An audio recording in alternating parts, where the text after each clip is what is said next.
ಕೋಳಿ ಮೇಯಕ್ಕೋಸ್ಕರನೇ ಜೋಳ ರಾಗಿ ಚೆಲ್ಬಿಟ್ಟು ನಾವು ಬೆಳೆಸಿ ಈ ಕೋಳಿ ತಿನ್ನಕ್ಕೋಸ್ಕರನೇ ಇದನ್ನ ಹಾಕಿದೀವಿ. ನೋಡಿ ಎಲ್ಲ ನೋಡಿ ಈ ತರ ತಿನ್ಕೊಂಡ್ಬಂದ್ಬಿಟ್ಟದೆ, ಒಂದ್ ಕಡೆಯಿಂದ ನೋಡಿ ಮೇಯ್ಕೊಂಡ್ ಬರ್ತವೆ. ಸೊ ಇದು ಕೋಳಿಗೋಸ್ಕರನೇ ಜೋಳ ಹಾಕಿರೋದು? ಹೌದು ಹೌದು, ಕೋಳಿಗೋಸ್ಕರನೇ ಹಾಕಿರೋದು. ಪ್ಯೂರ್ ಮೈಸೂರು ನಾಟಿ, ತುಂಬಾ ಟೇಸ್ಟ್ ಆಗಿರ್ತದೆ, ಚೆನ್ನಾಗಿರ್ತದೆ. ಸೊ ನಿಮ್ಗೆ ಆದಾಯ ಅಂದ್ರೆ ಆ ಒಂದು ಬ್ಯಾಚ್ಗೆ ಎಷ್ಟು ಸಿಗುತ್ತೆ?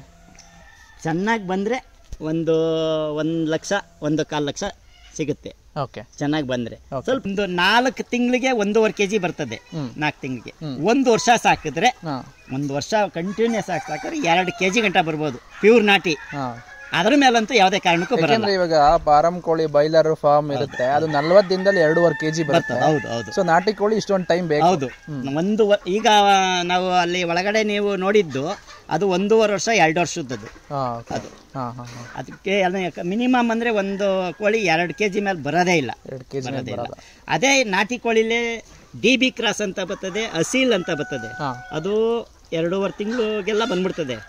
3 kg 3.5 kg ಬರ್ತದೆ. ನೋಡಕ್ಕೆ ನಾಟಿ ಕೋಳಿ ತರನೇ ಇರ್ತದೆ. ಅದು ನಾಟಿ ಕೋಳಿ ಅಲ್ಲ. ಇದು 2 ವರ್ಷ ಆಯ್ತದೆ. ಇದು ಬದನೆ ಗಿಡ ಅಲ್ಲ, ಮರ ಆಯ್ತದೆ. ಬದನೆ ಮರ ಆಯ್ತದೆ. ನಾನು ಇದೀಗಾಲೇ 2 ವರ್ಷದಿಂದ ಏಣಿ ಹಾಕಿ ಕಿತ್ತಿದ್ದೀನಿ ಬದನೆಕಾಯಿ. ಏಣಿ ಹಾಕೊಂಡು ಬದನೆಕಾಯಿ ಇದೆಯಾ ಗಿಡ? ಇವಾಗ ಇಲ್ಲ, ಹೋಯ್ತು. ಈಗ ತಿರ್ಗಾ ಮತ್ತೆ ಹಾಕಿ ಇದು ಮಾಡಿದ್ದೀನಿ. ಈಗ ಐತೆ, ತೋರಿಸ್ತೀನಿ ನೋಡೋಣ. ಸರ್, ನಾವು ಲಕ್ಷ್ಮೀಪುರ, ನಮ್ಮ ನೇಟಿವ್ ಪ್ಲೇಸೇ ಲಕ್ಷ್ಮೀಪುರ. ನಮ್ಮ ತಂದೆಯೂ ದೊಡ್ಡ ವ್ಯವಸಾಯಗಾರರು. ಮತ್ತು ಅದೇ ರೀತಿ ನಾವು ವ್ಯವಸಾಯನ ಮುಂದುವರ್ಸ್ಕೊಂಡು ಹೋಗಿದ್ದೀವಿ. ಮೊದಲು ನಾವು ನಮ್ಮ ಹೆಸರು ಶಿವರಾಜು ಅಂತ, LV ಶಿವರಾಜು. ಮೊದಲೆಲ್ಲ ನಾವು ರಾಗಿ ಬೇಸಾಯ ಜೋರಾಗಿ ಮಾಡ್ತಿದ್ದೋ. ಆಮೇಲೆ ಕ್ರಮೇಣ ಹಂಗೆ ಮಾಡ್ತಾ ಈ ಆಳುಗಳದು ಎಲ್ಲ ಸಮಸ್ಯೆ ಬಂತಲ್ಲ, ಅವಾಗ ನಾವು ಯಾಕೆ ಇಷ್ಟೊಂದು ನಾವು ಶ್ರಮ ತಗೋಬೇಕು ಅಂದ್ಬಿಟ್ಟು ಏನು ಮಾಡ್ದೋ, ಬೋರ್ ಹಾಕ್ಸಿ ತೋಟ ಯಾಕೆ ಮಾಡಬಾರ್ದು ಅಂದ್ಬಿಟ್ಟು ಎಲ್ಲ ಬೋರ್ಗಳು ಹಾಕ್ಸಿ ತೋಟ ಮಾಡ್ದೋ. ತರಕಾರಿ ಬೆಳೆಯೋಕ್ಕೆ ಶುರು ಮಾಡ್ದೋ. ತರಕಾರಿ ಸಿಕ್ಕಾಪಟ್ಟೆ ತರಕಾರಿನೂ ಬೆಳೆದೋ. ಬಟ್ ನಮಗೆ ಬೆಳೆದ ತಕ್ಕನಾಗಿ ಪ್ರತಿಫಲ ಸಿಗ್ತಿರ್ಲಿಲ್ಲ. ರೈತರಿಗೆ ಯಾವುದೇ ರೀತಿಲೂ ಸರಿಯಾಗಿ ಏನು ಸಿಕ್ಕಲ್ಲ. ಹಂಗಾಗಿ ಆಮೇಲೆ ಹಂಗೆ ನಾವೇನು ಮಾಡ್ದೋ, ಈ ಇದ್ರ ಬೆಳೆ ಯಾಕೆ ಬೆಳಿಬಾರ್ದು, ತೆಂಗು ಅಡಿಕೆ ಮಾವು ಯಾಕೆ ಹಾಕ್ಬಾರ್ದು ನಾವು ಅಂದ್ಬಿಟ್ಟು ಏನು ಮಾಡ್ದೋ, ಅಲ್ಲಿಂದ ಆಚೆಗೆ ನಾವು ಎಲ್ಲ ಜಾಸ್ತಿ ತೆಂಗು ಅಡಿಕೆ ಮಾವಿಗೆ ನಾವು ಇದು ಕೊಡೋಕ್ಕೆ ಶುರು ಮಾಡಿಕೊಂಡು ಕೃಷಿಯಲ್ಲೇ ಒಂದು ಏನಪ್ಪ ಅಂದರೆ ಮಿಶ್ರ ಬೇಸಾಯ ಅಂತ ಏನು ಕರಿತೀವಿ, ಅದ್ರ ಜೊತೆಗೆ ಕೋಳಿ ಸಾಕ್ತಾ ಇದ್ದೀರಾ. ಇದೊಂದು ಇನೋವೇಟಿವ್ ಐಡಿಯಾ ಅಂತಲೇ ಹೇಳ್ಬೋದು. ಇದ್ರ ಬಗ್ಗೆ ನಿಮ್ಮ ಅನಿಸಿಕೆನ ಹಂಚ್ಕೋಬೇಕು. ಏನಿಲ್ಲ, ನಾವು ಮೊದಲು ಸ್ಟಾರ್ಟ್ ಮಾಡಿದ್ದು ಗಿರಿರಾಜ ಕೋಳಿ. ಮೊದಲು ಗಿರಿರಾಜ ಕೋಳಿ ಸಾಕ್ತು. 2 ವರ್ಷ ಗಿರಿರಾಜ ತೊಗೊಂಡೋಗಿ ಮಾರಾಟ ಎಲ್ಲ ಮಾಡ್ದು. 3ನೇ ವರ್ಷ ಮಾರಾಟ ಮಾಡೋಕ್ಕೆ ಆಗಲಿಲ್ಲ, ಕೇಳೋರೇ ಇಲ್ದಂಗೆ ಆಯಿತು. ಆಮೇಲೆ ಅದನ್ನ ಇಲ್ಲೇ ಕಮ್ಮಿ ರೇಟಲ್ಲೇ ಕೊಟ್ಟು, ಆಮೇಲೆ ನನಗೆ ಒಂದು ನಾಟಿ ಕೋಳಿ ಯಾಕೆ ಮಾಡಬಾರ್ದು ಅನ್ನೋದು ಒಂದು ಐಡಿಯಾ ಬಂತು. ರಾಮನಗರ ಸಿಲ್ಕ್ ಸಿಟಿ ಇದರಿಂದ ಒಂದು ಸನ್ಮಾನ ಮಾಡಿದ್ರು. ಮಿಶ್ರ ಬೇಸಾಯಕ್ಕೆ. ಹೌದು, ಪ್ರಗತಿಪರ ರೈತ ಒಳ್ಳೆ ವ್ಯವಸಾಯ ಮಾಡ್ತಾರೆ, ಅದಕ್ಕೋಸ್ಕರನೇ ಮಾಡಿದ್ರು. ತಿರ್ಗಾ ಆದಿಚುಂಚನಗಿರಿ ಮಠದಲ್ಲಿ ಒಂದು ಸನ್ಮಾನ ಇಟ್ಕೊಂಡ್ರು. ಅವತ್ತು ನಾನು ಹಿಂಗೆ ಅಡಿಕೆ ಬೆಳೆದಿದ್ದು, ಈ ಬದನೆಕಾಯಿ ಕಸಿ ಮಾಡಿದ್ದು ಎಲ್ಲ ತೊಗೊಂಡೋದ್ರೆ ಅವತ್ತು ಎಲ್ಲ ದೊಡ್ಡ ಇವ್ರಿಗೆ ಮಾಡಿದ್ರು ಬಿಡಿ. ಅಲ್ಲಿ ಅದೇ ಹೆಸರುಘಟ್ಟದಲ್ಲಿ ಮರಿ ತಂದೆ, ನಾಟಿ ಕೋಳಿ ಮರಿ ಅಂದ್ಬಿಟ್ಟು ಕೊಟ್ಟರು. ತಂದು ಸಾಕಿ ನಾವು ಮಾರಬೇಕಾದ್ರೆ ಅದು ತಮಿಳ್ನಾಡು ಮಿಕ್ಸು, ಇದು ನಾಟಿ ಕೋಳಿ ಅಲ್ಲ ಅಂದರೆ ತಗವಾಗೆ. ಅದಕ್ಕೇನಪ್ಪ ಅಂದರೆ ತಮಿಳ್ನಾಡು ಕೋಳಿ ಏನಪ್ಪ ಅಂದರೆ ಸ್ವಲ್ಪ ಕತ್ತು ಉದ್ದ, ಕಾಲು ಉದ್ದ, ಅದು ಪ್ಯೂರ್ ನಾಟಿ ಅಲ್ಲ. ಆಮೇಲೆ ಅದರಲ್ಲೂ ನನಗೆ ಸ್ವಲ್ಪ ಇದಾಯಿತು, ಎಫೆಕ್ಟ್ ಆಯಿತು. ಆಮೇಲೆ ನಾನು ಹಿಂಗೆ ಎಲ್ಲ ವಿಚಾರಿಸ್ತಾ ಇದ್ದಾಗ ಕುಣಿಗಲ್ಲೊಬ್ರು ಸಾಕವ್ರೆ, ಅಲ್ಲಿ ಹೋಗಿ ನೋಡ್ಕೊ ಬನ್ನಿ ಅಂದರು. ಆವಾಗ ನಾನು ಕುಣಿಗಲ್ ಹತ್ರ ಹೋದೆ. ಅಲ್ಲಿ ಎಲ್ಲ ನೋಡಿದೆ. ನೀವು ಎಲ್ಲದ ಮರಿ ತತ್ತೀರ ಎಲ್ಲ ಕೇಳಿದೆ. ಅಲ್ಲಿ ಹಿಂಗೆ ಹೇಳಿದ್ರು, ಮೈಸೂರಿಂದ ಮರಿ ತತ್ತೀವಿ. ಆವಾಗ ನಾನು ಮೈಸೂರಿಗೆ ಹೋಗಿ ಮರಿ ತಗೋಕ್ಕೆ ಶುರು ಮಾಡಿದೆ. ಅಲ್ಲಿಂದ ಈಗ 800, 900, 1000 ಮರಿ ತತ್ತೀವಿ. ಈಗ ಒಂದು 6 ವರ್ಷದಿಂದ ಕಂಟಿನ್ಯೂಸ್ ಆಗಿದ್ನ. ಸೊ ಒಂದೇ ಸರಿ 800, 900 ಒಂದೇ ಸರಿ ತಂದು ನಾವು ಇಲ್ಲಿ ನಾವೆಲ್ಲೂ ಒಂದು ಕೋಳಿ ತೊಗೊಂಡೋಗಿ ಮಾರಲ್ಲ, ಎಲ್ಲ ಇಲ್ಲೇ ಮನೆ ಹತ್ರನೇ ಬಂದು ಹಿಡ್ಕೊಂಡು ಹೋಗ್ತಾರೆ. ಬೇರೆ ಹೌದು ಎಲ್ಲ ಬರೋ. ಕೆಲವರು ಫಂಕ್ಷನ್ ಮಾಡೋರು ಒಂದು 100 kg 150 kg ಕೆಜಿ ಯಾವ ತರ? ಕೆಜಿ ನಾವು 350 ರೂಪಾಯಿಂದ ಕೊಡ್ತಾ ಇದ್ದೀವಿ. 350 ರೂಪಾಯಿ ಕೆಜಿ. ಸೊ ನೀವು ಮರಿ ತಂದಾಗ ಅದು ನೀವು ಎಷ್ಟು ರೂಪಾಯಿ ಒಂದ್ ಮರಿಗೆ? ಒಂದು ಮರಿ ಬಂದು 38 ರೂಪಾಯಿಂದ 40 ರೂಪಾಯಿ ಗಂಟ ಇರ್ತದೆ. ಒಂದು ಮರಿ ಒಂದೇ ಮರಿ ಅವತ್ತು ಹುಟ್ಟಿದ ಮರಿ. ಇವಾಗ ಅವತ್ತು ಹುಟ್ಟಿದ ಮರಿ ತಂದ್ರೆ ಅದನ್ನ ಬೆಳೆಸಕ್ ಕಷ್ಟ ಅಲ್ವಾ? ಅದು ಯಾವ ತರ ನೀವು? ಏನಿಲ್ಲ, ನಾವು ಮೊದಲು ಬ್ರೂಡಿಂಗ್ ಮಾಡ್ಕೋತೀವಿ. ಬರೋದಕ್ಕೆ ಮುಂಚೆ ಎಲ್ಲ ರೂಮ್ ಎಲ್ಲ ಕ್ಲೀನ್ ಮಾಡ್ಕೋತೀವಿ. ಬ್ರೂಡಿಂಗ್ ಮಾಡಿಬಿಟ್ಟು ಒಟ್ಟೆಲ್ಲ ಹಾಕ್ಬಿಟ್ಟು ಪೇಪರ್ ಹಾಕ್ಬಿಟ್ಟು ನಾವು ಮರಿ ತಂದು ಬಿಡ್ತೀವಿ. 1-2 ದಿನ ರವೆ ಬೂಸ ಹಾಕ್ತೀವಿ, ದಪ್ಪ ರವೆ. ಆಮೇಲೆ ಅದರದ್ದೇ ಮರಿದೇ ಒಂದು ಫೀಡ್ ಬರ್ತದೆ, ಆ ಫೀಡ್ ತಂದು ಹಾಕ್ತೀವಿ. ಒಂದು ತಿಂಗಳು ಹಾಕ್ತೀವಿ. ಆಮೇಲೆ ಹಂಗೆ 5ರಿಂದ ನಾವು ಹೊರಗಡೆ ಬಿಡ್ತೀವಿ, ಇನ್ನೊಂದು ರೂಮ್ ಈಚೆಗೆ. ಅಲ್ಲಿ 1.5 ತಿಂಗಳು ಸಾಕಿ ಆಮೇಲೆ ಈಚೆ ಕಡೆ ಹಿಂಗೆ ಓಪನ್ ಆಗಿ ಬಿಟ್ಬಿಡ್ತೀವಿ. ಇವಾಗ ಒಂದು ನಾಟಿ ಕೋಳಿ ಮ್ಯಾಕ್ಸಿಮಮ್ ಅಂದರೆ ಎಷ್ಟು ಕೆಜಿ ದಪ್ಪ ಆಗುತ್ತೆ? ಎಷ್ಟು ಕೆಜಿ ಬರುತ್ತೆ? ಒಂದು 4 ತಿಂಗಳಿಗೆ 1.5 ಕೆಜಿ ಬರ್ತದೆ. 4 ತಿಂಗಳಿಗೆ 1 ವರ್ಷ ಸಾಕಿದ್ರೆ, 1 ವರ್ಷ ಕಂಟಿನ್ಯೂಸ್ ಆಗಿ ಸಾಕಿದ್ರೆ 2 ಕೆಜಿ ಗಂಟ ಬರ್ಬೋದು ಪ್ಯೂರ್ ನಾಟಿ. ಅದ್ರ ಮೇಲಂತೂ ಯಾವುದೇ ಕಾರಣಕ್ಕೂ ಬರಲ್ಲ. ಇವಾಗ ಫಾರಂ ಕೋಳಿ ಬಾಯ್ಲರ್ ಫಾರ್ಮ್ ಇರುತ್ತೆ, ಅದು 40 ದಿನದಲ್ಲಿ 2.5 ಕೆಜಿ ಬರುತ್ತೆ. ಹೌದು. ಸೊ ನಾಟಿ ಕೋಳಿ ಇಷ್ಟೊಂದು ಟೈಮ್ ಬೇಕು. ಹೌದು. ಈಗ ನಾವು ಅಲ್ಲಿ ಒಳಗಡೆ ನೀವು ನೋಡಿದ್ದು ಅದು 1.5 ವರ್ಷ 2 ವರ್ಷದ್ದು ಅದು. ಅದಕ್ಕೆ ಮಿನಿಮಮ್ ಅಂದ್ರೆ ಒಂದು ಕೋಳಿ 2 ಕೆಜಿ ಮೇಲೆ ಬರೋದೇ ಇಲ್ಲ. ಅದೇ ನಾಟಿ ಕೋಳಿಲೇ DB ಕ್ರಾಸ್ ಅಂತ ಬರ್ತದೆ, ಅಸೀಲ್ ಅಂತ ಬರ್ತದೆ. ಅದು 2.5 ತಿಂಗಳಿಗೆಲ್ಲ ಬಂದ್ಬಿಡ್ತದೆ. 3 ಕೆಜಿ 3.5 ಕೆಜಿ ಬರ್ತದೆ. ನೋಡಕ್ಕೆ ನಾಟಿ ಕೋಳಿ ತರನೇ ಇರ್ತದೆ. ಅದು ನಾಟಿ ಕೋಳಿ ಅಲ್ಲ, ಇದು ಪ್ಯೂರ್ ಮೈಸೂರು ನಾಟಿ. ತುಂಬಾ ಟೇಸ್ಟ್ ಆಗಿರ್ತದೆ, ಚೆನ್ನಾಗಿರ್ತದೆ. ಅದು ರುಚಿ ಇಲ್ಲ,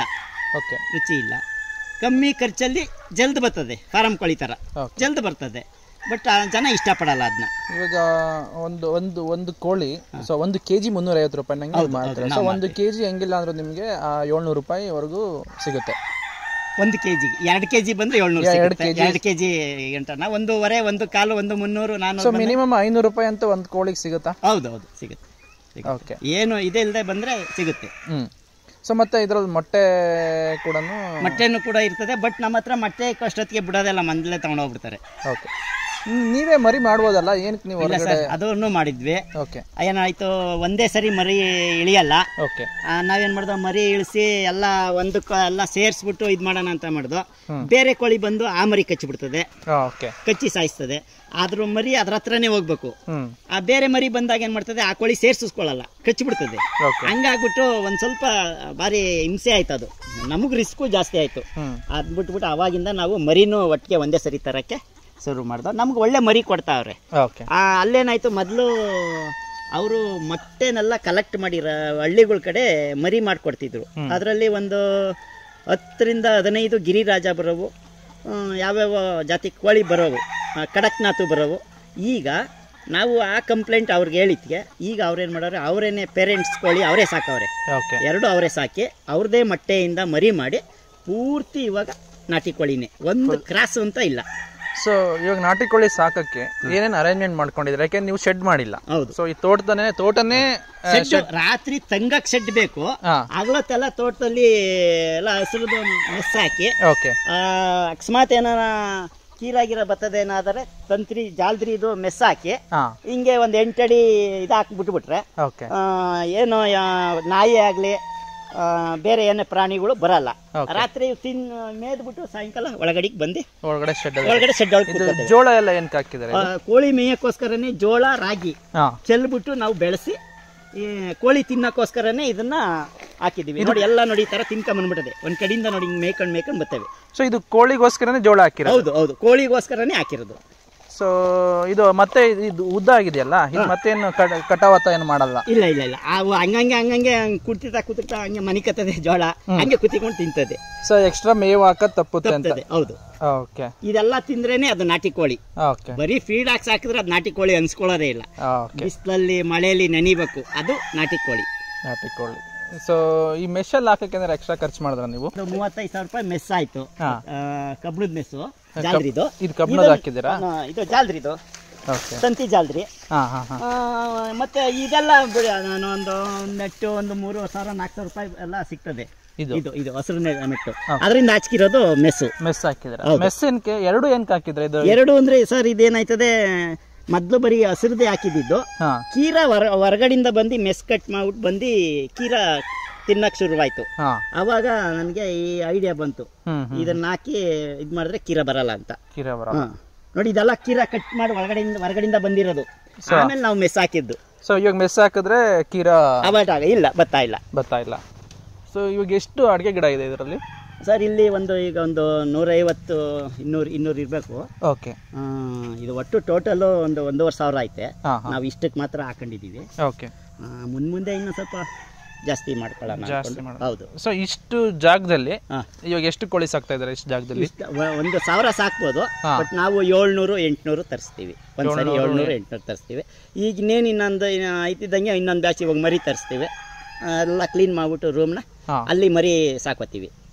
ಇವು ಖಾಲಿ ಆಯ್ತಿದ್ದಂಗೆ ಅವು ಆಗ್ಲೇ ಸುಮಾರಾಗಿ ಒಂದು 300-400 ಗ್ರಾಮ್ ಆಯ್ತವೆ.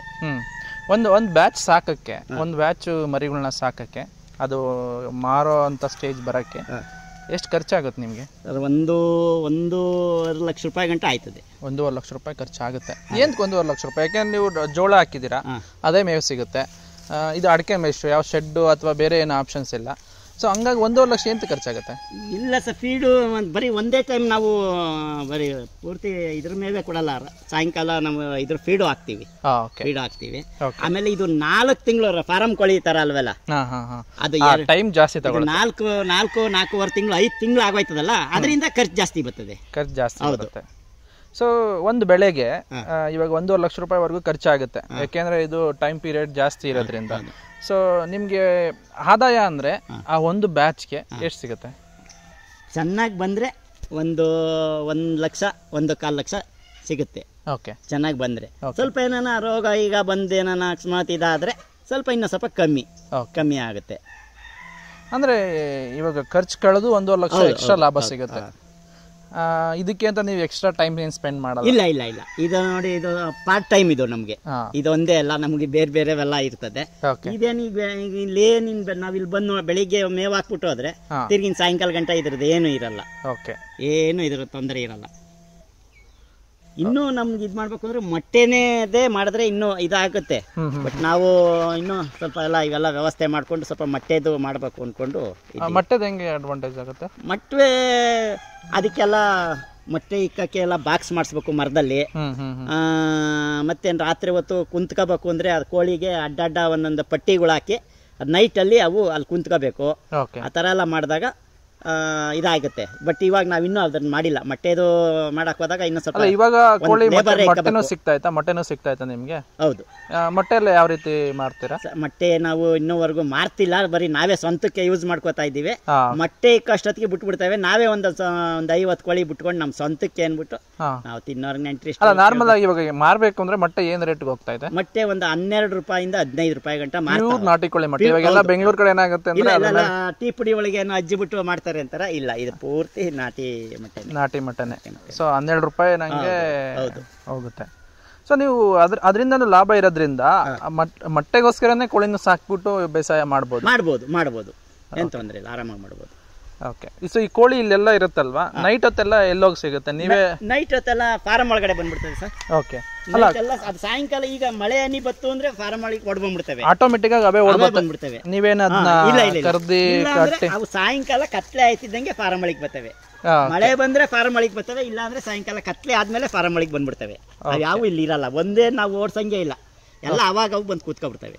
ಓಕೆ. ಇದು ಈ ಶೆಡ್ ಬೇರೆ ಮಾಡಿದಿರಲ್ಲ, ಈ ಶೆಡ್ಗೆಲ್ಲ ಏನ್ ಖರ್ಚಾಯ್ತು? ಯಾವ ತರ? ಇದು ಒಂದು ಎಲ್ಲ $2 ಲಕ್ಷ ಆಯ್ತು ಶೆಡ್ಗೆ. 2 ಲಕ್ಷ ಆಯ್ತು. ಓಕೆ. So okay. ಈ ಕೋಳಿಗಳಿಗೆ ಅವಕ್ಕೆ ನೀರ್ನ ಎಲ್ಲ ಕೊಡ್ಬೇಕಾಗತ್ತಲ್ವಾ? ಸೊ ಈ ತೋಟದೊಳಗಡೆ ಒಳಗಡೆ ಬಿಟ್ಬಿಟ್ಟಿರೋದ್ರಿಂದ ಅದಕ್ಕೆ ನೀರೆಲ್ಲ ಯಾವ ತರ ಕೊಡ್ತಿರಲ್ಲ? ಇಲ್ಲೆಲ್ಲಾರ ಇಟ್ಟು ಅದೇ ಬಂದು ಕುಡಿಯುತ್ತಾ? ಅಲ್ಲಿ ಮಡಗಿದೀವಲ್ಲಿ, ಅಲ್ಲಿ ಕುಡಿಯುತ್ತೆ. ಓಕೆ. ಒಳಗಡೆನು ಇಟ್ಟಿರೋದ್ರಿಂದ ಅವು ಬಿಸಿಲಾದಂಗೆ ಒಳಗಡೆಗೂ ಬರ್ತಾ ಇರ್ತವೆ, ಈಚೆಗೂ ಬರ್ತಾ ಇರ್ತವೆ. ಒಳಗಡೆ ಓಡಾಡ್ಕೊಂಡು ಇದಕ್ಕೆ ಕಂಪ್ಲೀಟ್ ಫ್ರೀಡಮ್ ಕೊಟ್ಬಿಟ್ಟಿದ್ದೀವಿ. ಯಾವಾಗನ ಬರ್ಬೋದು. ಓಕೆ. ತೋಟದಾರ ಇರ್ಬೋದು, ಒಳಗಡೆ ಬರ್ಬೋದು, ಒಳಗಡೆ ಫೀಡ್ ಇರುತ್ತೆ. ಬಂದಾಗ ಹಸಿರು ಮೇವು ಬಂದು ಕಿತ್ಕೊಂಡು ತಿಂತವೆ. ಮಿಕ್ಕಿದಂತೆ ಅವಾಗ ಅಲ್ಲಿ ಮನ್ಗಿರ್ತವೆ, ಇಲ್ಲಿ ಮರದ ನೆಳ್ಳಲ್ಲಿ ಕುಂತಿರ್ತವೆ. ಓಕೆ. ಫೀಡ್ ಬೇಕು ಅಂದ್ರೆ ಒಳಗಡೆ ಹೋಗಿ ಮೇಯ್ಕೊಂಬರ್ತವೆ. ಓಕೆ. ಓಕೆ. ಸೊ ಇದನ್ನ ಒಂಥರ ಕಂಪ್ಲೀಟ್ ಒಳಗೆ ಒಂಚೂರು ಸ್ವಲ್ಪ ಹಾಕಿರ್ತೀವಿ, ತಿರ್ಗಿ ಸಾಯಂಕಾಲ ನೈಟು ಹಾಕ್ತೀವಿ. ಮಿಕ್ಕಿದಂತೆ ಇಲ್ಲಿ ಮೇವನ್ನ ಕಿತ್ಕೊಂಡು ತಿಂತವೆ. ನೋಡಿ, ಇಲ್ಲಿ ಏನಾನ ಒಂದೇ ಒಂದು ಗರ್ಕೆ ಹೌದು ಬಿಟ್ಟದೆ ಏನು ಬಂದಿಲ್ಲ ಇದ್ದಿದ್ದ ಎಲ್ಲ ಅಚ್ಚುಕಟ್ಟು ಮಾಡ್ಕೊಂಡ್ಬಿಡ್ತವೆ, ಅವೇ ಅಚ್ಚುಕಟ್ಟು ಮಾಡ್ತವೆ. ಸೊ ಇವಾಗ ಆ ಕಡೆ ಇರೋದ್ನು ಅದನ್ನ ಹಂಗೆ ಕ್ಲೀನ್ ಮಾಡ್ತವೆ, ಕ್ಲೀನ್ ಮಾಡ್ತವೆ.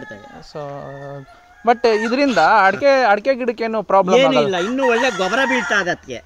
ಅಡಿಕೆ ಗಿಡಕ್ಕೆ ಒಳ್ಳೆ ಕೋಳಿ ಗೊಬ್ಬರ ಬೀಳ್ತದೆ, ಒಂದೇ ಸರಿ ಹಾಕೋದು ಎಫೆಕ್ಟ್. ಈ ತರ ಬಿದ್ದಾಗ ಅದಕ್ಕೆ ಏನೇ ಎಫೆಕ್ಟ್ ಇಲ್ಲ. ಮತ್ತೆ ನಾವ್ ಇವಾಗ ತಿರ್ಗಾ ಇದನ್ನ ಉತ್ತಬಿಟ್ಟು ಜೋಳ ಚೆಲ್ಬಿಡ್ತೀವಿ, ಜೋಳ ರಾಗಿ ಚೆಲ್ಬಿಡ್ತೀವಿ, ಮತ್ತೆ ಇನ್ನೊಂದ್ ಬ್ಯಾಚ್ ಮರಿ ಬರೋಷ್ಟೊತ್ತಿಗೆ ಈ ಜೋಳ ಬರ್ಬೇಕು. ಇದು ಅಡಿಕೆ ಗಿಡಕ್ಕೆಲ್ಲ ನೀರ್ ಯಾವ ತರ ಹೋಗುತ್ತೆ? ಡ್ರಿಪ್ ನಾವು ಡ್ರಿಪ್ ಮಾಡ್ಬಿಟ್ಟಿದೀವಿ.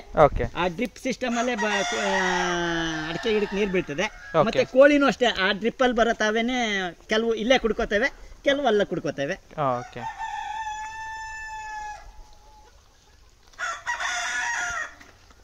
ಓಕೆ, ಇದು ಕೋಳಿ ಸಾಕಣೆ ಬಿಟ್ಟು ಬೇರೆ ಏನೇನ್ ಮಾಡಿದಿರ ನೀವು? ನಾನು ತೆಂಗು, ಅಡಿಕೆ, ಮಾವು, ಬಟರ್ ಫ್ರೂಟು ಇದೆ, ಬಟರ್ ಫ್ರೂಟು, ಮೆಣಸು, ಏಲಕ್ಕಿ. ಓಕೆ. ಆಮೇಲೆ ನಾನು ಈ ಒಂದು ರೋಡ್ ಸೈಡ್ ಅಲ್ಲಿ ಗುಳ್ಸುಂಡೆ ಗಿಡ ಅಂತ ಬರ್ತದೆ, ನೋಡಿರ್ಬೋದು. ಗುಳ್ಸುಂಡೆ ಗಿಡ ಈ ಗುಚ್ಚಿನೇ ಬಿಡ್ತದೆ, ಮುಳ್ಳು ಗಿಡದಲ್ಲೆಲ್ಲ ಬದನೆ ಗಿಡ ಇದ್ದಂಗೆ ಇಷ್ಟು ಗುಚ್ಚಿ ಬಿಡ್ತದೆ. ಎಲ್ಲಾ ರೋಡರ್ನಲ್ಲೆಲ್ಲ ಐತೆ. ಆ ಗುಳ್ಸುಂಡೆ ಗಿಡಕ್ಕೆ ಬದನೆ ಗಿಡನ ಕಸಿ ಕಟ್ತೀನಿ. ಕಸಿ ನೀವೇ ಮಾಡ್ತೀರಾ? ನಾನೇ ಮಾಡ್ತೀನಿ. ಈಗ ತೋರಿಸ್ತೀನಲ್ಲ ಆಲ್ರೆಡಿ, ಈಗ ಗಿಡನೂ ತೋರಿಸ್ತೀನಿ, ಕಾಯಿ ಬಿಟ್ಟಿರೋದು ತೋರಿಸ್ತೀನಿ. ಆ ತರ ಮಾಡಿ ಒಂದು ಗಿಡದಲ್ಲಿ 2.5 kg 3 kg ಬದನೆಕಾಯಿ ಕೀಳ್ತೀನಿ ಒಂದ್ಸರಿ. ನಾರ್ಮಲ್ ಗಿಡದಲ್ಲೇ ಬದನೆಕಾಯಿ ಬೆಳೆಯುವುದಾಗಿತ್ತು. ನಾರ್ಮಲ್ ಗಿಡ ಅಂದ್ರೆ 6 ತಿಂಗಳು ಇದ್ದೇ ಹೊಂಟೋಯ್ತದೆ. ಇದು 2 ವರ್ಷ ಇರ್ತದೆ, 2 ವರ್ಷ ಆಯ್ತದೆ. ಇದು ಬದನೆ ಗಿಡ ಅಲ್ಲ, ಮರ ಆಯ್ತದೆ. ಬದನೆ ಮರ ಆಯ್ತದೆ. ನಾನು ಇದೀಗಾಲೇ 2 ವರ್ಷದಿಂದ ಏಣಿ ಹಾಕಿ ಕಿತ್ತಿದ್ದೀನಿ ಬದನೆಕಾಯಿ. ಏಣಿ ಹಾಕೊಂಡು ಬದನೆಕಾಯಿ ಇದೆಯಾ ಗಿಡ? ಯಾವಾಗ ಇಲ್ಲ, ಹೋಯ್ತು. ಈಗ ತಿರ್ಗಾ ಮತ್ತೆ ಹಾಕಿ ಇದು ಮಾಡಿದ್ದೀನಿ. ಈಗ ಐತೆ, ತೋರಿಸ್ತೀನಿ ನೋಡೋಣ. ಸೇಂದೂರ ಬಾದಾಮಿ ಇತ್ತು. ನಾನು ನನಗೆ ಮಾರ್ಕೆಟ್ಗೆ ಹೋದೆ, ಬಾದಾಮಿ ತಗೊಂಡ್ರು. ಈ ಸೇಂದೂರನು ರಸ್ಪುರಿನ ಬೇಡ ತಗೊಂಡೋಗಿ ವಾಪಸ್ಸು ಅಂದ್ರು. ತಗೊಳ್ಳಿಲ್ಲ, 2 ಮಂಡಿಲಿ ಬೇಡ, ರೇಟ್ ಇಲ್ಲ, ಬಜಾರಿಲ್ಲ ಅಂದ್ರು. ನಮ್ಗೆ ಅವತ್ತೇ ಬೇಜಾರಾಯ್ತು. ಅಲ್ಲೇ ರಾಮನಗರದಲ್ಲಿ ಹಾಕ್ಬಿಟ್ಟು ಬಂದು ಅವತ್ತೇನೆ ನನಗೆ ಆ ಮಾವಿನ ಮರ ತೆಗಿಸ್ಬಿಡ್ಬೇಕು, ಹಿಂಗೆ ಬೇಡ ಸೇಂದೂರ ರಸ್ಪುರಿ ಅಂತ ಮನ್ಸಿಗೆ ಬಂತು. ಆಮೇಲೆ ಅಷ್ಟೊತ್ತಿಗೆ ಯಾರೋ ನಮ್ಮ ಸ್ನೇಹಿತರು ತೋಟಗಾರಿಕೆಗೆ ಹೋಗೋರು ಹಿಂಗೆ ಎಲ್ಲ ಕಸಿ ಮಾಡಿದ್ದೀವಿ ಅಂತ ಹೇಳಿದರು. ಆಮೇಲೆ ಇಲ್ಲೇ ನಮ್ಮ ಪಕ್ಕದೂರಲ್ಲಿ ಹೋಗಿ ಕಸಿ ಮಾಡಿರೋದು ಹೋಗಿ ನೋಡ್ಕೊಂಬಂದೆ. ಆಮೇಲೆ ಅವತ್ತು ಮಾರನೆಗೆ ನಾನೇನು ಮಾಡಿದೆ, ಅವ್ರನ್ನ ಮೀಟ್ ಮಾಡಿಬಿಟ್ಟು ಏನು ಮಾಡಬೇಕು ಅಂತ ಕೇಳಿದೆ. ಈ ಥರ ಎಲ್ಲ ಗಿಡ ಕಟ್ ಮಾಡಿ ಅದಕ್ಕೆ ಕಸಿ ಕಟ್ಕೊಡ್ತೀವಿ ಅಂತ ಹೇಳಿದ್ರು. ಆಮೇಲೆ 65 ಗಿಡನ 33 ವರ್ಷದ್ದು ಮರವು ಎಲ್ಲ ಒಂದಿಷ್ಟುದ್ದಕ್ಕೆ ನಮ್ಮ ಎದೆ ನೇರಕ್ಕೆ ಕಟ್ ಮಾಡಿಸ್ದೆ. ಕಟ್ ಮಾಡಿಸಿ ಅದರಲ್ಲಿ ಬಂದಿದ್ದ ಪೈರ್ಗೆ ನಮ್ಮದೇ ಮಾವಿನ ಗಿಡದಲ್ಲಿ ಯಾವ್ದು ಚೆನ್ನಾಗಿ ಬಿಡ್ತದೋ ಅದನ್ನು ಬಾದಾಮಿ ಕಡ್ಡಿನ ತಗೊಂಡು ಕಸಿ ಕಟ್ಟಿಸಿದ್ದೀನಿ. ಕಸಿ ನೀವೇ ಮಾಡ್ತೀರಾ? ಇಲ್ಲ, ನಾನು ಅವತ್ತು ನಾನು ಮಾಡಿಸ್ದೆ, ಇವಾಗ ನಾನೇ ಮಾಡ್ತೀನಿ. 65 ಗಿಡನೂ ಕಸಿ ಕಟ್ಟಿಸ್ದೆ, ಫಸ್ಟ್ ಕ್ಲಾಸಾಗಿ ಬಂತು. ಈಗ ತುಂಬ ಚೆನ್ನಾಗದೆ, ಎಲ್ಲರೂ ಬಂದು ನೋಡ್ತಾರೆ. ಈಗ ನನ್ನ ನೋಡಿ ಸುತ್ತಮುತ್ತಲವರೆಲ್ಲ ಎಲ್ಲರೂ ಅದೇ ಥರ ಮಾಡಿಸ್ತಾವ್ರೆ. ಈಗ ಅದೇ ನಾವು ಗಿಡನ ಹೊಸದಾಗಿ ನೆಟ್ಟಿ ಮಾಡ್ತೀನಿ ಅಂದಿದ್ರೆ ಆಯ್ತಾನೆ ಇರಲಿಲ್ಲ, ಯಾವುದೇ ಕಾರಣಕ್ಕೂ ಆಯ್ತಿರ್ಲಿಲ್ಲ. ಈಗ ಟೈಮ್ ಬೇಕು, ಬೆಳೆಯೋಕೆ ಟೈಮ್ ಬೇಕು. ಈಗಂತೂ ಭಾರಿ ಕಷ್ಟ ಇದೆ ಮಾವಿನ ಗಿಡ ಬಿಡಿಸೋದು, ಮೊದ್ಲಂಗಲ್ಲ. ಈಗ ಫಸ್ಟ್ ಕ್ಲಾಸ್ ಫಸ್ಲು ಬರ್ತದೆ. ಅದರೊಳಗೆ ಒಂದು ಕಾಯಿ ಬಂದು 300-350 ಗ್ರಾಮ್ ಬರ್ತದೆ. ಮಾಮೂಲಿ ಬಾದಾಮಿ ಗಿಡದಲ್ಲಿ ಬಿಡ್ತಿದ್ದು ಒಂದು 200 ಗ್ರಾಮ್ 250 ಗ್ರಾಮ್ ಬರೋದು. ಈಗ ಇಳುವರಿ ಒಳ್ಳೆ ಚೆನ್ನಾಗಿ ಬರ್ತದೆ, ಕಾಯು ಸೈಜ್ ಬರ್ತದೆ, ಗಿಡನೂ ಚೆನ್ನಾಗವೆ. ಈಗಾಗಲೇ ಮೊದಲೇನಿತ್ತೋ ಗಿಡ ಅಷ್ಟೇ ಆಗ್ಬಿಟ್ಟದೆ. 5 ವರ್ಷಕ್ಕೆ ಕಟ್ ಮಾಡಿ ಕಸಿ ಕಟ್ಟಿರೋದು ಮೊದಲಿದ್ದಿದ್ದು ಗಿಡದಷ್ಟೇ ಆಗೋಗದೆ. ಇವಾಗ ನಿಮ್ದು ಟೋಟಲ್ ಎಷ್ಟು ಎಕರೆ ಜಮೀನಿದೆ? ನಮ್ದೆಲ್ಲ 10.5 ಎಕರೆ. 10.5 ಎಕರೆಯಲ್ಲಿ ಏನೇನು ಬೇಸಾಯ ಮಾಡಿದ್ದೀರಾ? ನಾವು ಮೊದಲೆಲ್ಲ ಸಿಕ್ಕಾಬಿಟ್ಟೆ ತರಕಾರಿ ಬೆಳೀತಿದ್ದೋ. ಈಗ ತೆಂಗು, ಅಡಿಕೆ, ಮಾವು, ಅದರ ಮಧ್ಯದಲ್ಲಿ ಈ ಬಟರ್ ಫ್ರೂಟ್ ಹಾಕಿದ್ದೀವಿ ಒಂದು ತೋಟದಲ್ಲಿ. ಅದರ ಮಧ್ಯದಲ್ಲಿ ಮೆಣಸು, ಸ್ವಲ್ಪ ಏಲಕ್ಕಿ ಇದೆಲ್ಲ ಬೆಳೀತಾ ಇದ್ದೀನಿ. ಸೊ ಒಂಥರ ಮಿಶ್ರ ಬೇಸಾಯ ಪದ್ಧತಿಯನ್ನು ಅಳವಡಿಸ್ಕೊಂಡಿದ್ದೀರಾ? ಇದ್ರ ಜೊತೆಲೆ ಮನೆಗೆ ಒಂದು ಹಸು ನಮಗೆ ಹಾಲಿರಲಿ ಅಂದ್ಬಿಟ್ಟು ಒಂದು 2 ಗಿರ್ ಹಸು ತಂದಿದ್ದೆ. ಒಂದು ಮಡಿಕೊಂಡು ಒಂದು ಕೊಟ್ಬಿಟ್ಟೆ. ಈಗ ಅದು ಕರು ಹಾಕೈತೆ, ಅದರ ಹಾಲು ನಾವೇ ಉಪಯೋಗಿಸ್ತಾ ಇದ್ದೀವಿ. ಅದು ಏನೋ ತುಂಬ ಆರೋಗ್ಯಕ್ಕೆ ಭಾರಿ ಒಳ್ಳೆಯದು ಅಂದರು.